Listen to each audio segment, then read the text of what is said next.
Yep.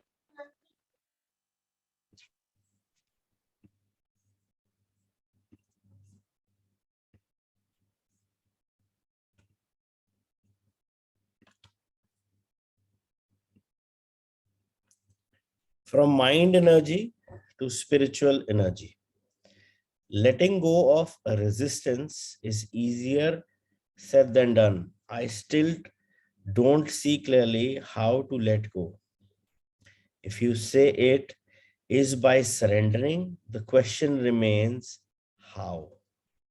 Start by acknowledging that there is a resistance. Be there when it happens. When the resistance arises, observe how your mind creates it, how it labels the situation, yourself or others. Look at the thought process involved. Feel the energy of the emotion. By witnessing the resistance, you will see that it serves no purpose. By focusing all your attention on the now, the unconscious resistance is made conscious, and that is the end of it. You cannot be conscious and unhappy, conscious and in negativity. Negativity, unhappiness, or suffering in whatever form means that there is resistance, and resistance is always unconscious.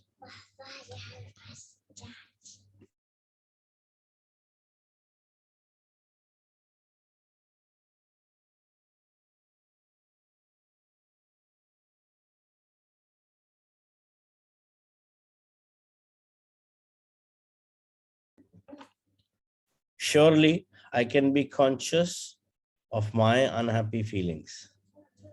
Would you choose unhappiness? If you did not choose it, how did it arise? What is its purpose? Who is keeping it alive? You say that you are conscious of your unhappy feelings, but the truth is that you are identified with them and keep the process alive through compulsive thinking.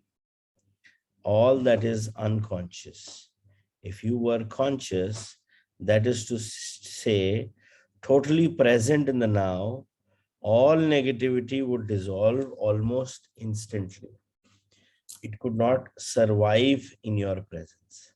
It can only survive in your absence. You keep your unhappiness alive by giving it time.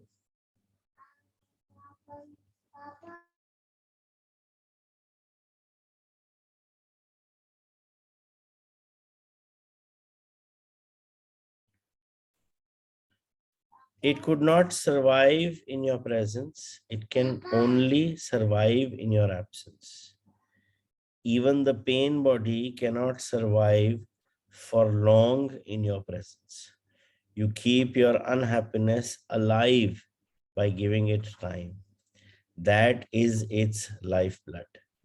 Remove time through intense present moment awareness and it dies. But do you want it to die? Have you truly had enough? Who would you be without it? Until you practice surrender, the spiritual dimension is something you read about, talk about, get excited about, write books about, think about, believe in, or don't. As the case may be, it makes no difference. Not until you surrender does it become a living reality in your life. When you do, the energy that you emanate and which then runs your life is of a much higher vibrational frequency than the mind energy that still runs our world.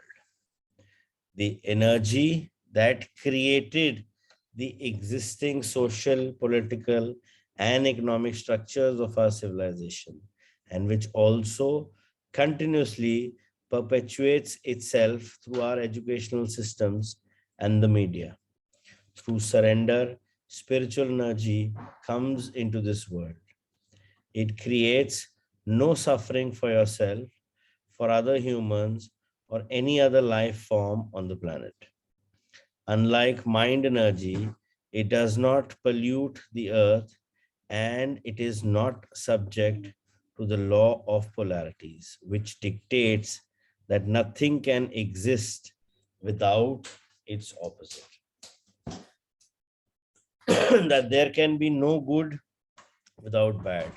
Those who run on mind energy, which is still the vast majority of the Earth's population, remain unaware of the existence of spiritual energy. It belongs to a different order of reality and will create a different world when a sufficient number of humans enter the surrendered state and so become totally free of negativity. If the earth is to survive, this will be the energy of those who inhabit it. Jesus referred to this energy when he made his famous prophetic statement in the Sermon of the Mount, "Blessed are the gentle, they have the earth for their possession." It is a silent but intense presence that dissolves the unconscious patterns of the mind. They may still remain active for a while, but they won't run your life anymore. The external conditions that were being resisted also tend to shift or dissolve quickly through surrender. It is a powerful transformer of situations and people. If conditions do not shift immediately, your acceptance of the now enables you to rise above them. Either way, you are free. So when we are talking about the resistance that is going to come, it's very important first to acknowledge whatever is in your space. So even if you feel that, it's the resistance that is coming, start acknowledging the resistance. Because as you acknowledge this resistance, slowly and slowly the acceptance will come, and slowly the surrender will come. Because hota kya hai, whatever we try to resist, it will always persist. That's the law of nature. Whatever you resist will persist. Because उसको जो हम energies दे रहे हैं, वो वही energies वापस कर रहा है. So whatever you are resisting, even in your day to day, it will generally keep persistent. Because और फिर हमें लगता है why me, एक पैटर्न सा बन जाता है यार, बार बार मेरे पास वो आ रहा है. Because you are resisting that. So anything that is coming to your space again and again, you need to ask yourself, what's the lesson involved? What do I have to learn? What do I have to give? What do I have to receive? There has to be something. That is why it is showing in your space. ऐसे तो नहीं आएगा ना. There are so many million things that can come, but why just this one particular instance or one particular episode that keeps on repeating? Because it's there for a purpose. Because it's there to teach you something. So resistance को acknowledge करना शुरू करो start में. Slowly, the acceptance will come, and slowly, the surrender will come. And through this surrender, the spiritual energy will come more into you. See why? Because right now, the way we are, or this particular point of time where we are, the vibration of the earth on its own axis is increasing very fast. So from 7.9 in 1992, it has nearly doubled to 13.9 in 2018 or 16. It's measured by a concept called Schumann's resonance. So ये vibration 21 तक जाने वाली है by the year 2028. That is the expectation.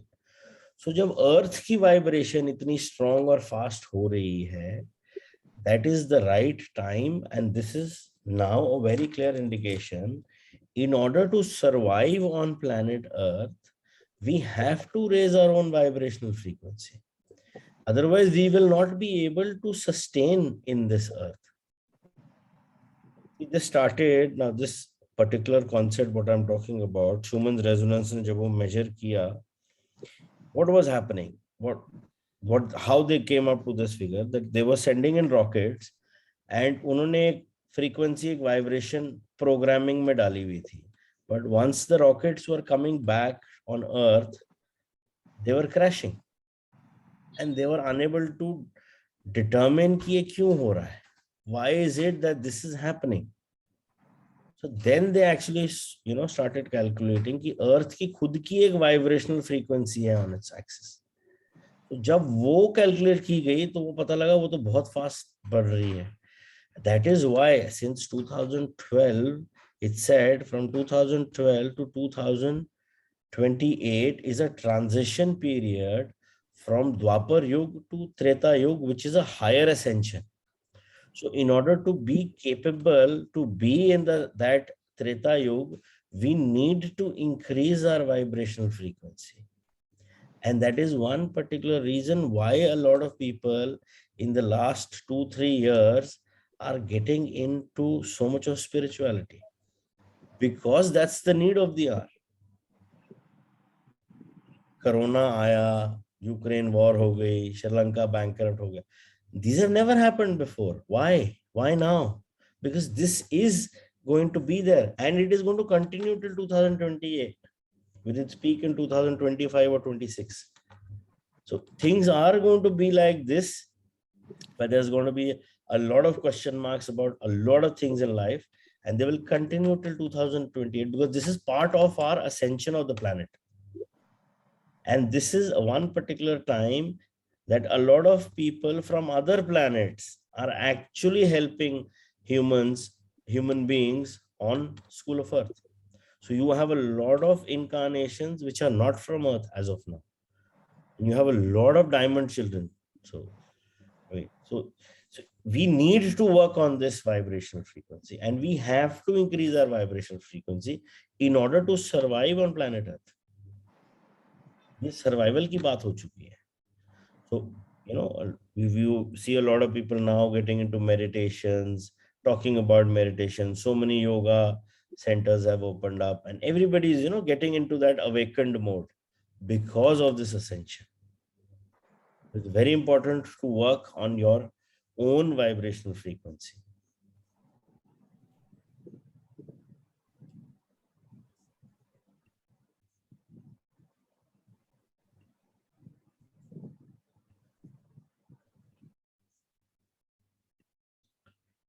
Surrender in personal relationships.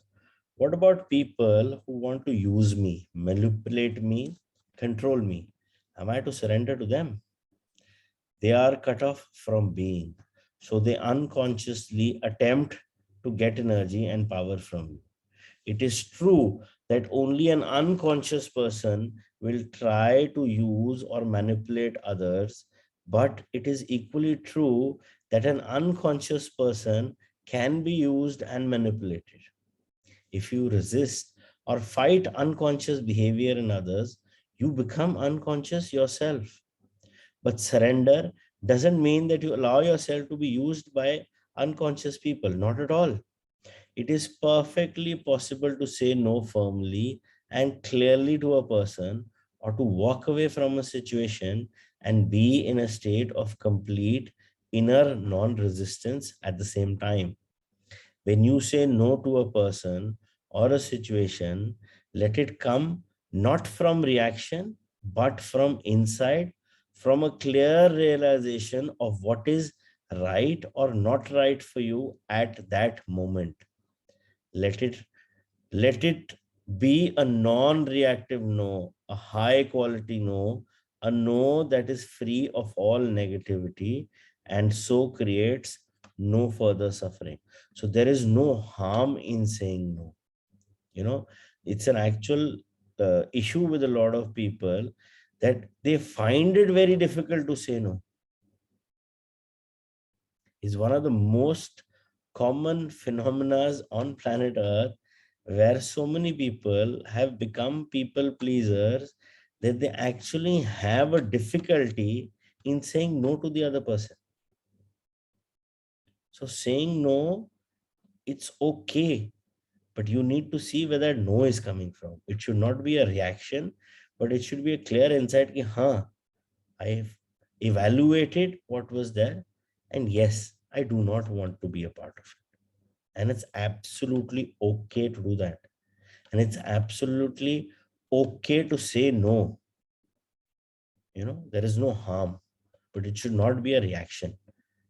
It should be a conscious insight as to what is it that you desire, as to what it is that you want from that particular person or that particular situation. I am in a situation at work that is unpleasant. I have tried to surrender to it, but I find it impossible. A lot of resistance keeps coming up. If you cannot surrender, take action immediately. Speak up or do something about a change in the situation or remove yourself from it. Take responsibility for your life. Do not pollute your beautiful, radiant inner being nor the earth with negativity.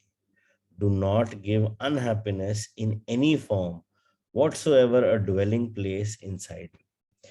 If you cannot take action, for example, if you are in prison, then you have two choices left: resistance or surrender, bondage or inner freedom from external conditions, suffering or inner peace. In is non-resistance also to be practiced in the external conduct of our lives, such as non-resistance to violence, or is it something that just concerns our inner life? You only need to be concerned with the inner aspect. That is primary. Of course, that will also transform the conduct of your outer life, your relationship, and so on. Your relationships will be changed profoundly by surrender. If you can never accept what is, by implication, you will not be able to accept anybody the way they are. You will judge, criticize, label, reject, or attempt to change people. Furthermore, if you continuously make the now into a means to an end in the future, you will also make every person you encounter or relate with a means to an end. The relationship, the human being, is then of secondary importance to you or of no importance at all. When you can get out of the relationship is primary, be it material gain, a sense of power, physical pleasure, or some form of ego gratification. Let me illustrate how surrender can work in relationships. When you become involved in an argument or some conflict situation, perhaps with a partner or someone close to you, start by observing how defensive you become as your own position is attacked, or feel the force of your own aggression as you attacked the other person's position. Observe the attachment to your views and opinions. Feel the mental, emotional energy behind your need to be right and make the other person wrong. That's the energy of the egoic mind. You will make it conscious by acknowledging it, by feeling it as fully as possible. Then one day, in the middle of an argument, you will suddenly realize that you have a choice, and you may decide to drop your own reaction just to see what happens. You surrender. I don't mean dropping the reaction just verbally by saying, okay, you are right, with a look on your face that says, I am above all this childish unconsciousness. That's just displacing the resistance to another level with the egoic mind still in charge, claiming superiority. And speaking of letting go of the entire mental, emotional energy field inside you that was fighting for power. The ego is cunning, so you have to be very alert, very present, and totally honest with yourself to see whether you have truly relinquished your identification with a mental position and so freed yourself from your mind. If you suddenly feel very light, clear, and deeply at peace, that is an unmistakable sign that you have truly surrendered. Then observe what happens to the other person's mental position as long as you no longer energize it through resistance. When identification with mental position is out of the way, true communication begins.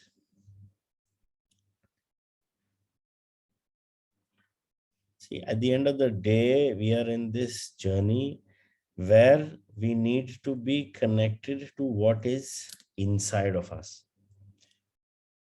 And whatever is that is outside is always a reflection of what is inside. So if you are, in your own self at peace and at ease with who you are, chances are, and quite sure chances, that what you see in your outside world is also at peace. Because whatever is inside of you is actually going to attract everything that is outside of you. So if there is a lot of self-pity, self-judgment, self-labeling inside, that is what you are going to attract outside. वो बाहर ऐसे ही नहीं आ रहा है, because it's the inner that is attracting. So when we are in this journey of spiritual enlightenment, it's a journey where we are trying to connect with who we truly are, or trying to identify the true source, or trying to identify the connection to the true source and be at ease. So that is what matters the most, because everything which is outside of you is a reflection of what is inside, or what is the relationship with your true self. So अगर वो relation आपका at peace, at ease है, that is everything that you are going to attract. But अगर वही self pity, self doubt, low self esteem का है, that's exactly that is going to be manifested in the manifested form. So that is a strong relation of yourself, or your formless in the unmanifested form, and your form in the manifested form.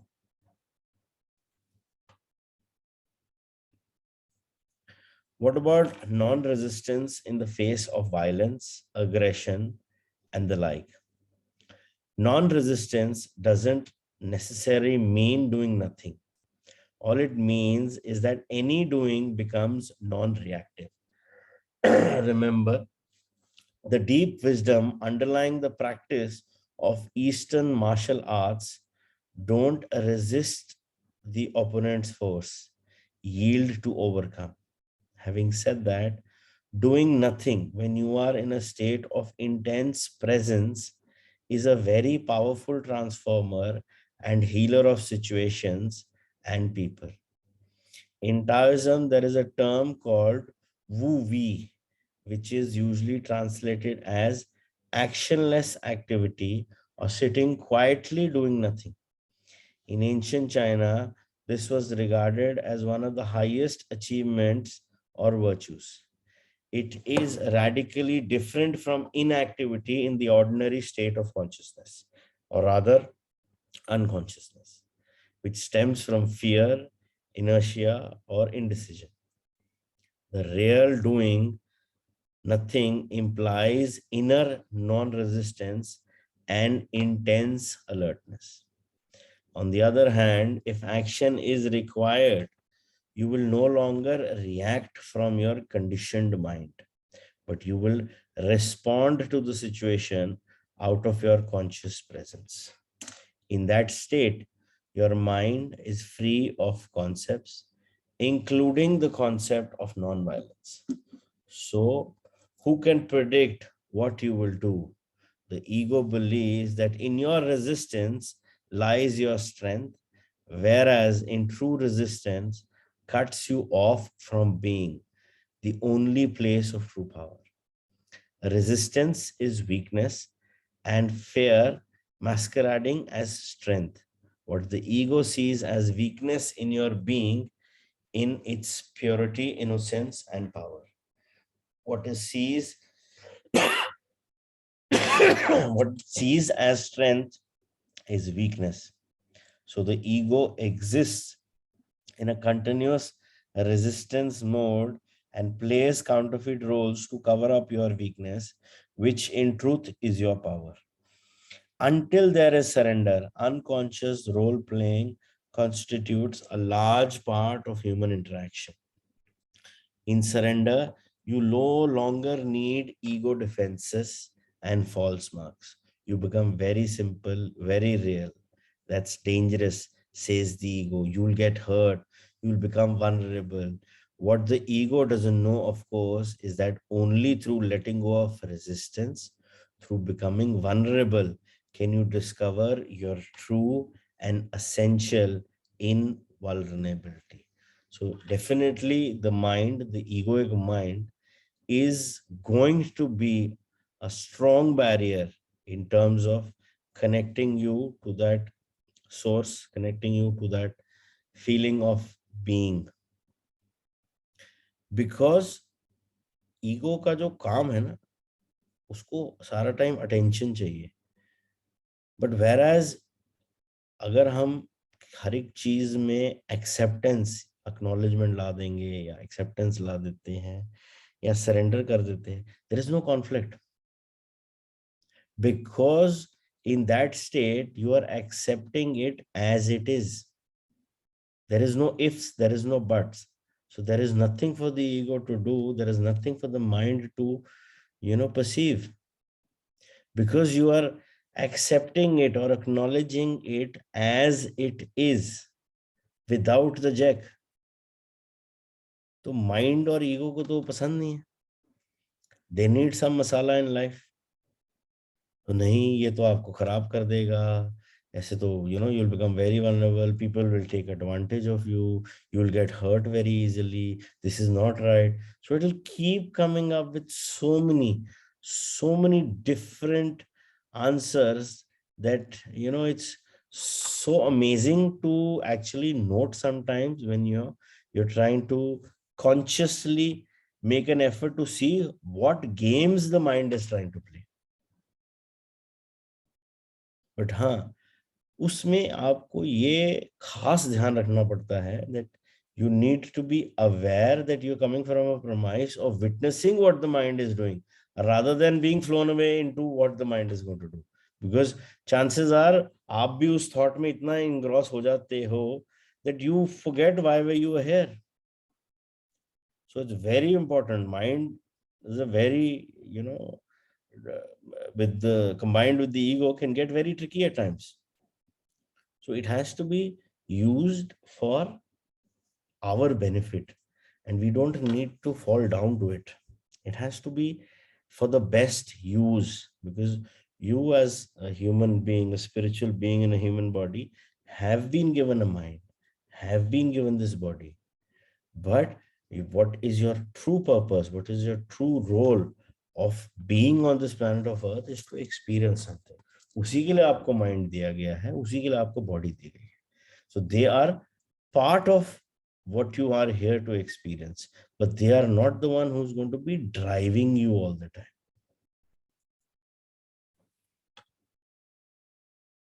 See, I hire a car and I hire a driver.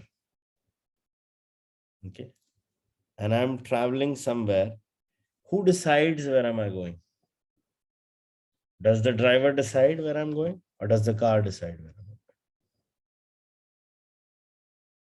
It's the same as your mind. It's the same as your body. The car is the body. The body does not decide where you want to go. The mind is the driver who's actually taking you places, but the driver also does not decide where you go. It's you who's sitting on the back seat. The car and the driver, the car belongs to you. The driver is accountable to you. So you cannot have your driver take you places where he wants to go rather than not take you to the place you want to go.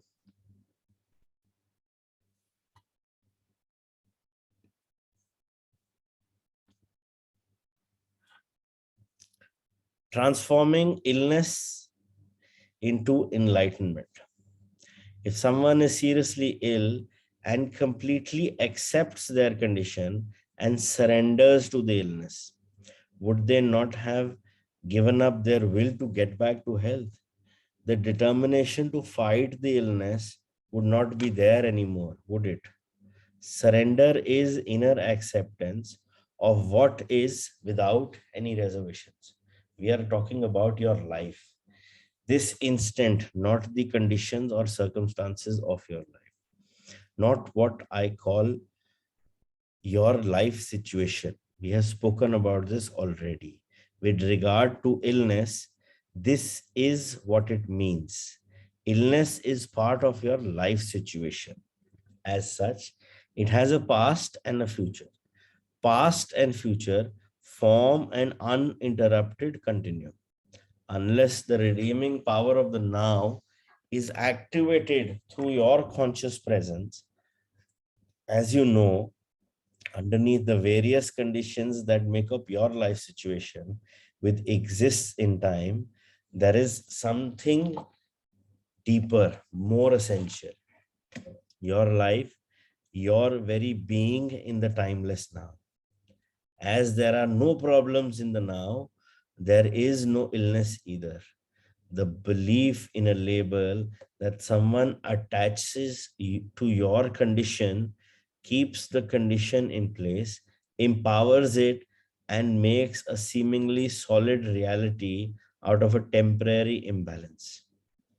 It gives it not only reality and solidity, but also a continuity in time that it did not have before. By focusing on the instant and refraining from labeling it mainly, illness is reduced to one or several of these factors: physical pain, weakness, discomfort, or disability. That is what you surrender to now. You do not surrender to the idea of illness.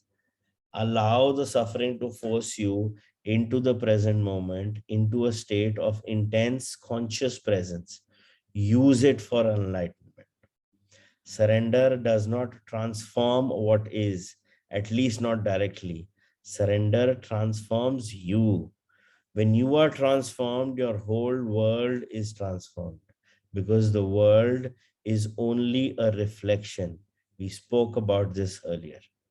If you looked in the mirror and did not like what you saw, you would have to be mad to attack the image in the mirror.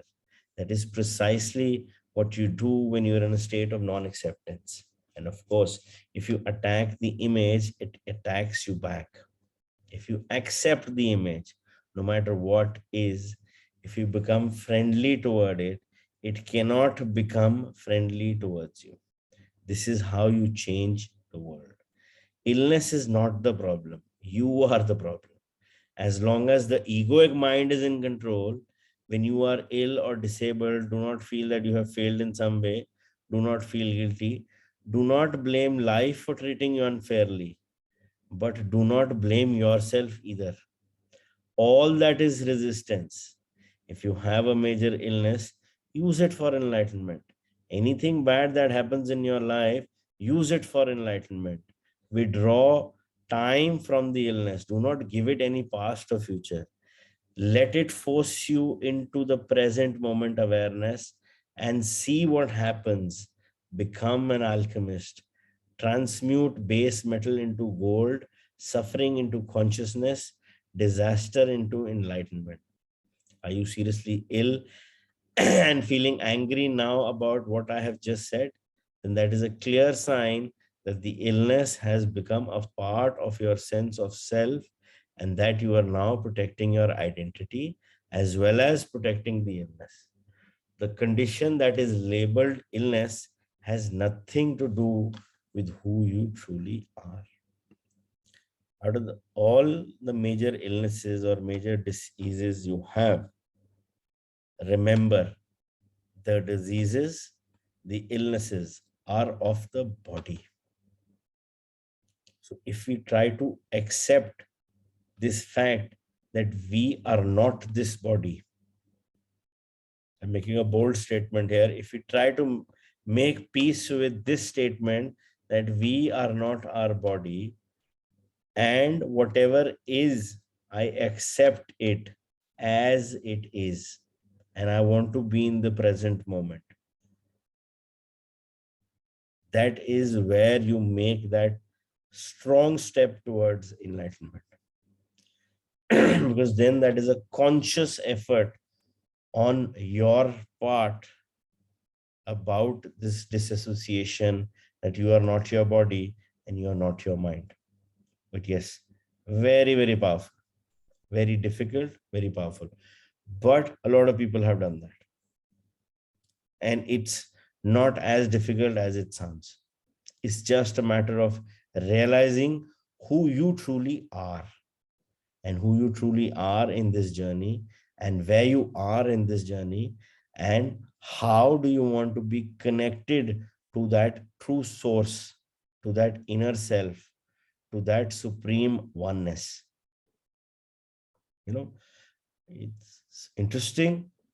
A lot of people are so caught up with a lot of, I have this issue, I have this issue, I have this disease, I have this disease. It's there, but why are we talking about it? At the end of the day, जो आपकी condition है, अगर आप उसके बारे में ही सोचोगे, उसके बारे में ही बात करोगे, that is what you're going to attract. So rather than talking about a disease, rather than talk about a problem, talk about solutions, talk about wellness. तभी तो वो आएगा. अगर हम बीमारी के बारे में बात करते रहेंगे, ये हो गया, वो हो गया, ऐसे हो गया, तो बीमारी और आएगी, क्यों नहीं आएगी? Nobody can stop it. But अगर हम वेलनेस के बारे में बात करेंगे, ग्रैटिट्यूड के बारे में बात करेंगे, या सॉल्यूशंस के बारे में बात करेंगे, that is what we are going to attract, and nobody can stop it then. And if you can come from a premise of this disassociation with this is your body and this is your mind, and you are a separate identity, and these are tools given to you on this school of earth, there is no issue. Because then you are accepting whatever is as it is. Because कुछ भी आपके साथ हो रहा है, चाहे वो कोई डिसीज हो रहा है या कुछ हो रहा है, it has been manifested by you.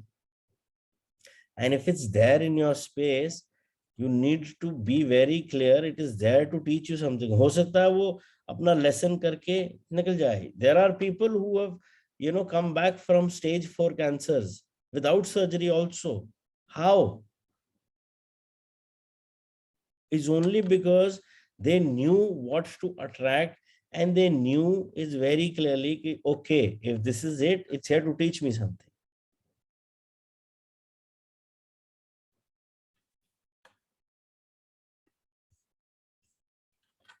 When disaster strikes, as far as the still unconscious majority of the population is concerned, only a critical limit situation has the potential to crack the hard shelf of the ego and force them into surrender, and so into the awakened state. A limit situation arises when, through some disaster, drastic upheaval, deep loss, or suffering, your whole world is shattered and doesn't make sense anymore. It is an encounter with death, be it physical or psychological. The egoic mind, the creator of the world, collapses.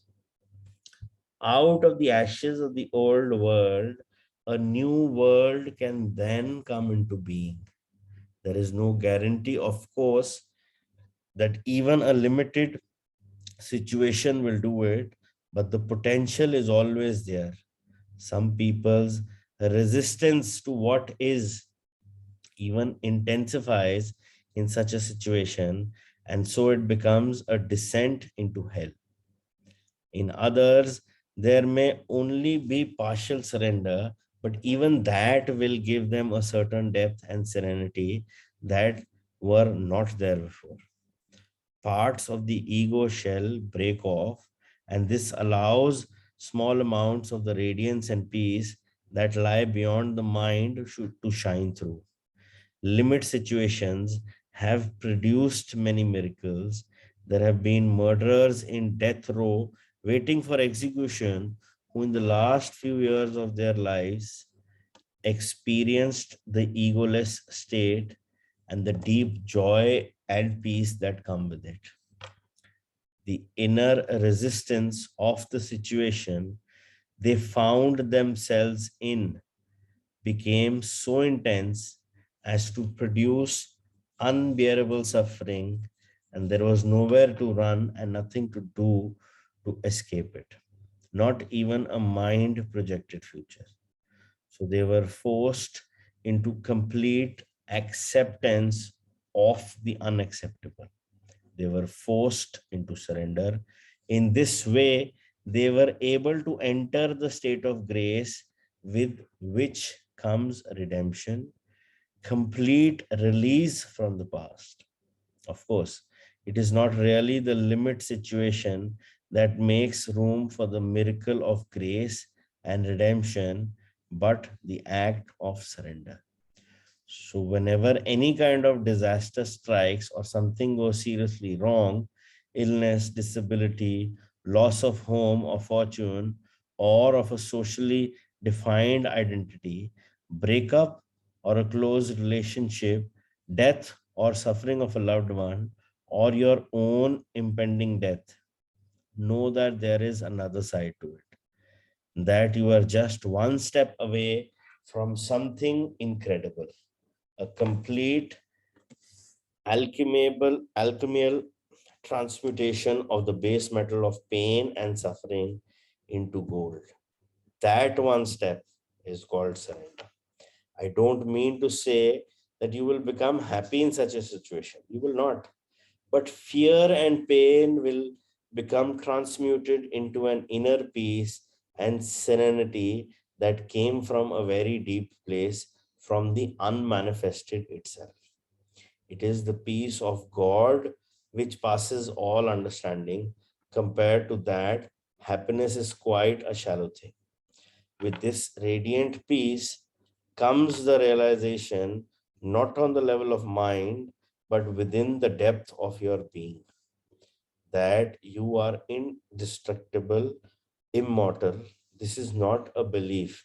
It is absolute certainty that needs no external evidence or proof from some secondary source, transforming suffering into peace. I think we'll do this tomorrow.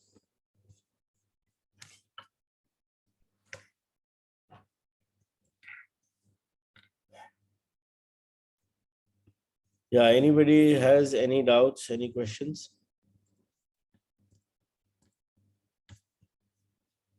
from today's read or from the book? So because